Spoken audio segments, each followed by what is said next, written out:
Hi, I'm Tony Bowen, and welcome to my Corn Country Rails. Well, this is going to be the start in a series that I'm going to do over the next few months on the Woodland Scenics deep pour water, murky water. And I have two areas on my layout that have been around for quite a while, and I haven't done much with them. And so I hope you'll stick around and kind of see how I get the areas prepped over the next few months before I can actually use the deep pour product. Now, there are a lot of videos out there on how to use them. Some of them I've watched and learned some tips from other modelers, but I've also watched some where people said, ooh, don't try this. And so I'm hoping the advice that I will give you will also help you be successful when you get ready to use a water effect somewhere on your layout. So I have two water effect areas that I'm actually wanting to do. This bigger area here that is what I call the Big Bear Creek. We have the railroad bridge in the background, we have the Highway 6 in the foreground, and essentially we have a larger body of water that will be here. It won't necessarily be so deep, but it's going to obviously expand as I pour and kind of fill in. And as I've read the directions, I've already found that one of these boxes probably isn't going to be enough. So I'm going to have to do a mix also.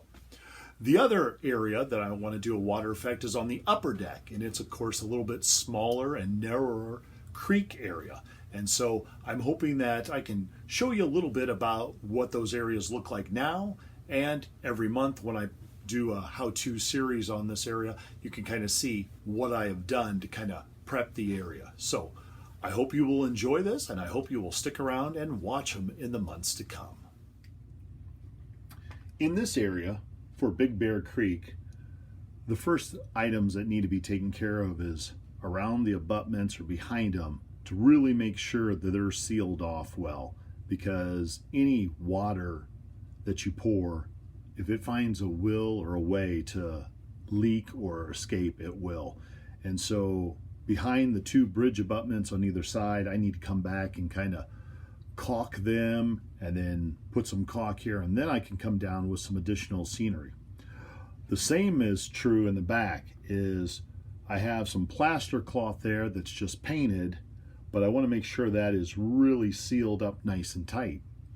The other thing is I have talked with both of my daughters who are photography students about possibly trying to do a low relief backdrop.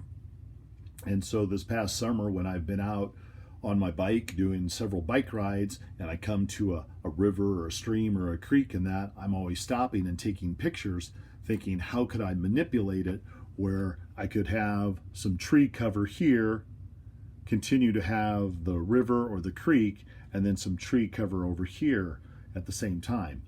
I will probably cut out the sky and use the blue of the backdrop. And the other thing that I've picked up from reading one of Tony Coaster's books is if you try to cut right at the edges of the tree line and that for a photo backdrop, and you leave those little remnants of the blue or that, it's very distracting to the eyes. So his rule of thumb was it's better that when you have kind of trees that kind of cover the banks, cut right into them, because you can make your own like jagged edges, and your edge will also be green and you won't have something that's distracting to the eye. And then as you come down to the water, it should be a pretty smooth surface, and then you can come right back up into your tree line and that again. So I'm hoping to do that for this area too. The thing is trying to find a picture that will span that, because that's right about 14 inches across. And so I've experimented with both a panoramic photo in hopes that I don't get kind of that fisheye or that round look, but I've also done some where they've been in sections where I would take a photo, move 20 feet, take a photo, move 20 feet, take a photo, move 20 feet, to see if I can't possibly stitch that together for back there. The other thing is in the foreground, right along the fascia, obviously I want to make sure that is really sealed well, so that the water does not escape between the edge of the layout and the fascia on the front. Like I said, the depth, it's not going to probably be too deep. I'm kind of hoping if I can get 1/4 of an inch, that would be great. Some areas off to the banks and that, it might go to 1/8 of an inch and then basically to 0. And I also want to make sure that I bring, my foliage in that out to the riverbanks. And in preparation, obviously, I will also need to, change the color. I want to throw some debris in there, some rocks, things like that, especially up along the piers or along the bridge. Some things where debris might get hung up or caught. I mean, I do model Iowa in both the summertime where there can be flooding and things can rush through there, but also times where these creeks and rivers can run pretty dry, and then those things will stay there for a long time and not get drug away until the next, spring or fall flooding occurs. So, and on top of it, I want to make sure that the bridge itself gets painted. I'm usually pretty good about painting my track, and if you look over here, the track is painted. It's kind of, a brownish color, but across the whole bridge, it hasn't been painted at all. And so the shininess of that rail really stands out. So not only would the bridge itself get painted, but I want to make sure the track gets painted down too to really kind of downplay it. And then when the bridge is out of there, also, weathering up the limestone piers. And then obviously when I pull out the Ricks Bridge too, painting it, maybe adding some highway markers or weathering up the bridge decking and that as well. So the area itself looks really nice, but when you start kind of pinpointing, hey, here are some areas that I want to really take care of, it's a whole lot easier to take care of it now before the water gets poured. One thing I keep debating on, and it seems to make the most sense to me, is removing the bridges when I pour. This bridge here is pretty easy just to pull out as needed. The railroad bridge, since it sets up higher, I literally can pour the water around that.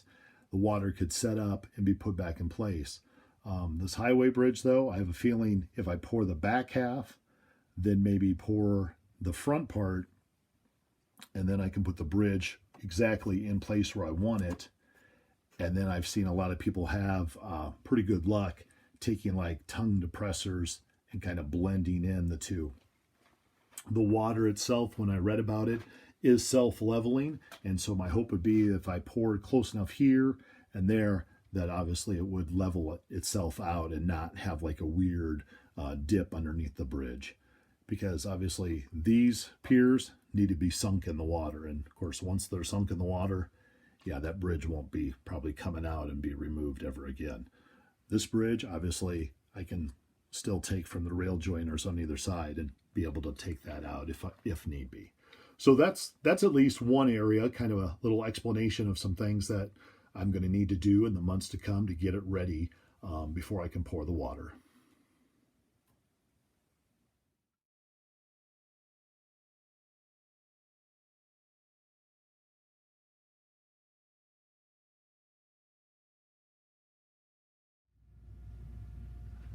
The other water feature on the layout is this one up here on the upper deck. And it's a little bit smaller, but it's not as straight on as the one that's on the lower deck that's going to be the Big Bear Creek. This one obviously comes underneath the bridge and then angles off and then comes to the fascia and that. Won't be probably as deep. I'm guessing, maybe 1/8 of an inch easily on this one. Planning on doing the same thing, a smaller photo backdrop here where I hope to have trees on kind of both sides that would blend in, cutting into the trees, cutting out the background or the sky, I should say, and using the regular sky color that I have, and then coming back up into the trees and that. I do need to make sure that obviously this is all sealed up, because obviously underneath is pretty well scenic, and I certainly don't want to pour water, come back 24 hours and find it as, either dripped or that on anything. The other thing that I'm probably going to do is actually take some kind of drop cloth, clamp it well on either side of the river, and then just drape it forward, remove the structures and stuff underneath just in case that would be an issue, and hopes that if there are any leaks, it's caught. I have also taken a spotlight or a flashlight, turned off the lights in the train room, and basically have shined it to see, is there any holes shining underneath this? And so far there isn't. So I hope that I do have it pretty well sealed. This has basically a plaster cloth base, and then it's been built up with some loosely poured plaster in there. So my hope is, kind of give it a sandy bottom,